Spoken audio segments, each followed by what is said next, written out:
At my Thanksgiving dinner, everyone was laughing, until my uncle smiled and said, "I'm so glad your parents finally used the college fund I set up for you." I paused, put my fork down, and said, "What college fund?" Everyone turned toward my parents, who were suddenly silent. I, 32M, never expected Thanksgiving dinner to become the catalyst for destroying my entire family structure, but here we are. The dining room was warm, filled with the smell of roasted turkey and the sound of laughter. My wife sat beside me, her hand occasionally brushing mine under the table. My parents were at the head, looking content as they always did during family gatherings. My uncle, Dad's younger brother, had flown in from Seattle for the first time in 3 years. He'd always been the successful one, the tech entrepreneur who made it big during the dot-com boom and somehow avoided the crash. We were discussing my recent promotion to senior architect at my firm. I'd worked my way up over 8 years, starting as a junior draftsman right out of community college. The conversation was light, celebratory even. My uncle raised his glass and made a toast about hard work paying off. Then he said it. He mentioned how proud he was that my parents had finally used the college fund he'd set up for me when I was born. The room didn't exactly go silent immediately. There was that split second where everyone was still processing, still mid-chew or mid-sip. But I stopped. Fork halfway to my mouth, I just stopped. I looked at my uncle, then at my parents. My mother had gone pale. My father was suddenly very interested in his mashed potatoes. I asked what college fund he was talking about. My uncle's smile faltered. He looked confused, glancing between me and my parents. He explained that he'd set up a trust fund when I was born, something like $70,000 that had been growing for 18 years. By the time I turned 18, it should have been well over $120,000. Enough for a full ride at a state school, maybe even a decent private college. I'd gone to community college. I'd worked full-time at a grocery store, taken classes at night, and graduated with an associate degree because that's all I could afford. I'd always been told there was no money for college. My parents had explained that they couldn't help me, that I'd need to figure it out myself. I'd accepted it. I'd never been bitter about it, just resigned to the reality that some kids get help and some don't. But there had been money. Over $100,000. And I'd never seen a cent of it. My mother tried to salvage the situation. She started talking about unexpected expenses, about how they'd planned to tell me, about how the money had gone toward important things. My father just sat there, silent, his face red. My uncle looked horrified, like he'd just realized he'd stepped into something terrible. I asked where the money went. My mother stumbled over her words. She mentioned home repairs, medical bills, things that had come up over the years. But I knew our house. I knew there hadn't been any major repairs. Both my parents were healthy, worked full-time, had insurance. I pressed harder, and finally my father spoke. He told me they'd used it for my sister. My sister, who was 4 years younger than me, had gone to a private university out of state. She'd lived in the dorms, joined a sorority, studied abroad in Italy, graduated with a degree in art history, and now worked a job that barely paid her rent while my parents still supplemented her income. I'd watched all of this happen, watched them support her fully, while I scraped by. I'd thought they were just better at helping her because they'd figured out their finances by the time she went to college. I'd thought maybe they loved her more, but I'd pushed that thought away as childish. Now I knew the truth. They hadn't figured anything out. They'd just stolen my future to pay for hers. The table was silent now.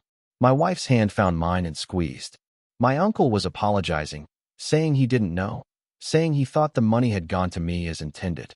My sister, who'd been sitting across from me, looked like she might cry. She asked if it was true, if they'd really used money meant for me. My mother tried to justify it.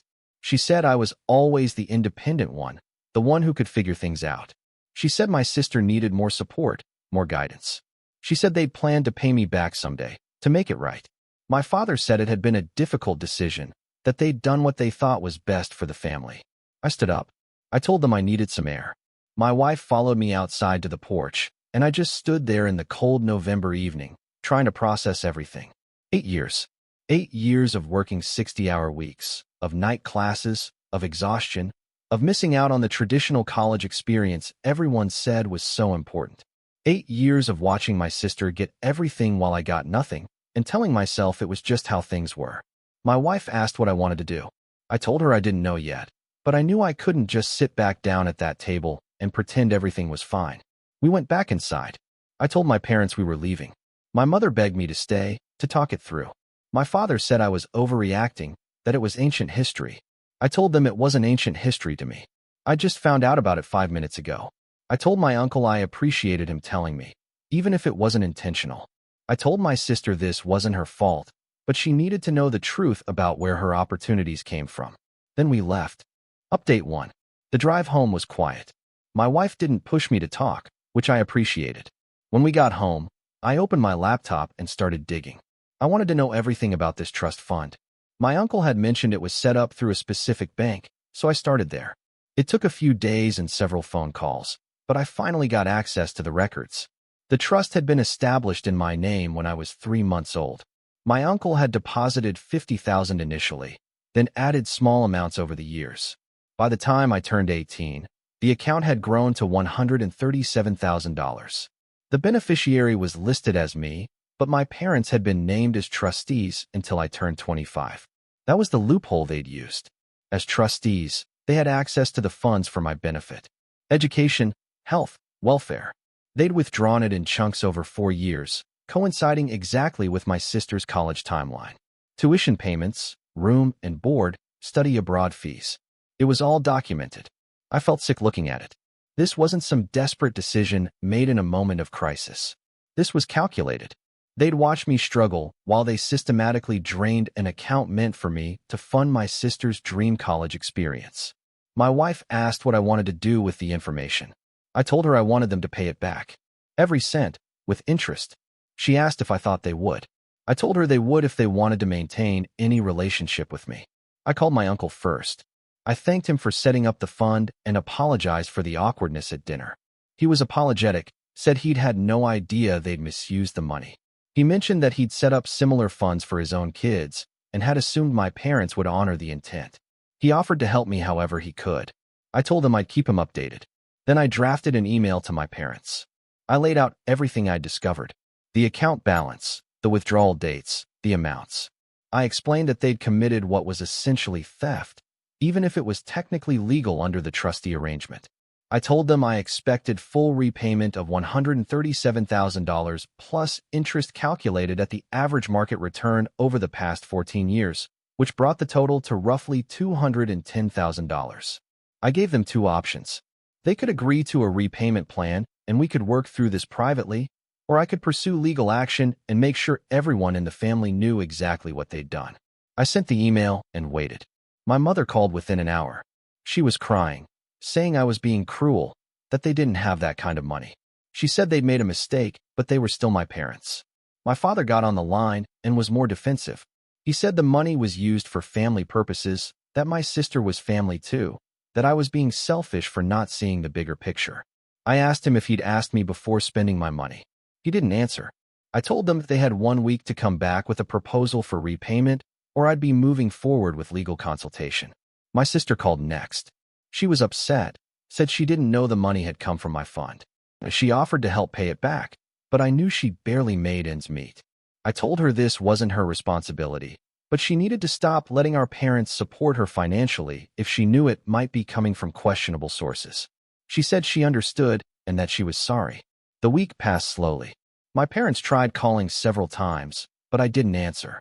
They needed to come back with something concrete, not more excuses and emotional manipulation. Finally, they sent a response. They proposed paying me back $30,000 over 5 years. $6,000 a year. It was insulting. That wasn't even a quarter of the original amount. Never mind the growth it should have had. I responded that their offer was unacceptable. I increased my demand to include compensation for the emotional distress and the economic disadvantage I'd suffered by not having access to proper education funding. I now wanted $250,000. I scheduled a consultation with a lawyer specializing in trust disputes. Update 2. The lawyer's assessment was both encouraging and frustrating. He explained that while my parents had technically acted within their legal rights as trustees, there was a strong case for breach of fiduciary duty. The trust was established specifically for my educational benefit, and they diverted it to my sister instead. The fact that it was documented so clearly worked in my favor. However, he warned that family litigation was expensive, emotionally draining, and could take years. He suggested one more attempt at negotiation, this time with legal representation present. I agreed. We set up a meeting at his office with my parents. They showed up looking exhausted and older than I remembered. My mother cried through most of it. My father was defiant at first, but the lawyer laid out the case plainly. If this went to court, not only would they likely lose, but the legal fees alone would devastate them financially. Their reputations would be destroyed. My sister's education would be publicly revealed as funded through theft from her brother. The lawyer presented a settlement offer. $175,000 paid over 10 years, with a balloon payment of $25,000 due immediately using a home equity line of credit. They would also be required to write a formal apology letter acknowledging what they'd done and distribute it to the family members who'd been present at Thanksgiving. My father tried to argue, but my mother stopped him. She said they'd do it.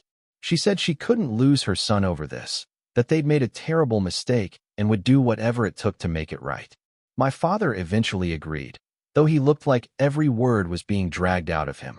We signed the settlement agreement. The first payment hit my account a week later. True to the agreement, they sent the apology letter to the family. My uncle called to say he was proud of how I'd handled it. A few cousins reached out with support. My sister sent me a long message about how she was going to therapy to process her guilt and figure out how to move forward. My parents and I didn't speak for 3 months after the settlement. The holidays were separate. My wife and I did Christmas alone, which was actually peaceful. But in March, my mother reached out. She asked if we could meet for coffee. I agreed. She looked tired. She told me she'd spent the last few months thinking about what they'd done and why. She admitted that they'd always seen my sister as more fragile, more in need of protection. They'd seen me as capable, as someone who'd succeed no matter what. But in prioritizing her needs, they'd completely disregarded mine. She said it wasn't an excuse, just an explanation.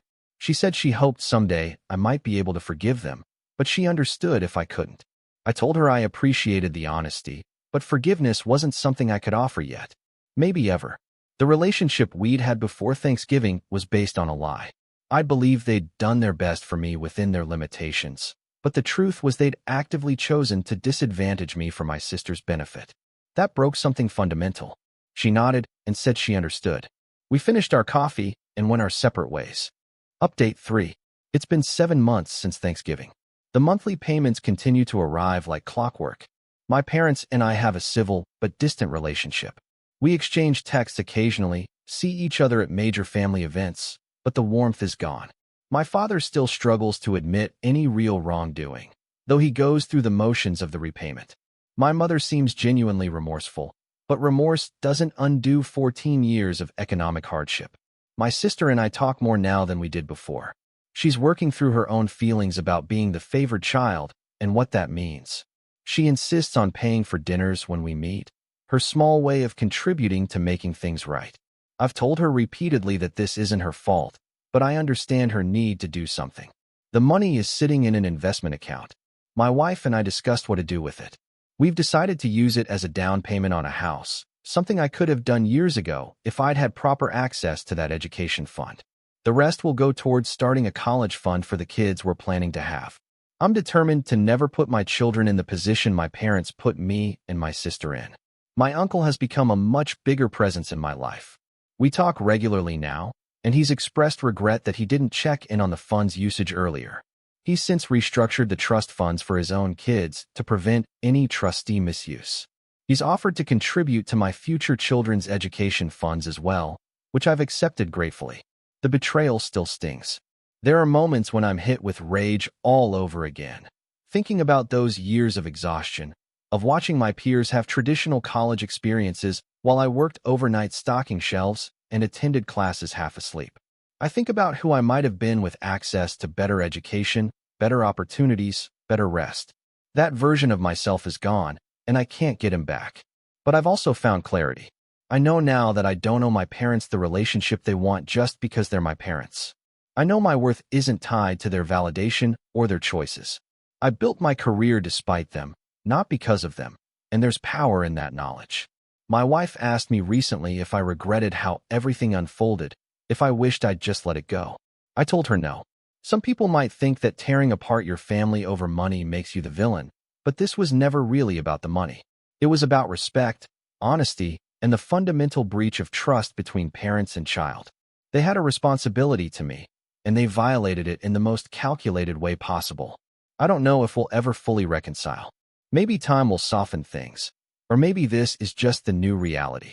My parents made their choice 14 years ago when they decided my sister's comfort was worth more than my future. Now they're living with the consequences of that choice. And honestly, I'm okay with that.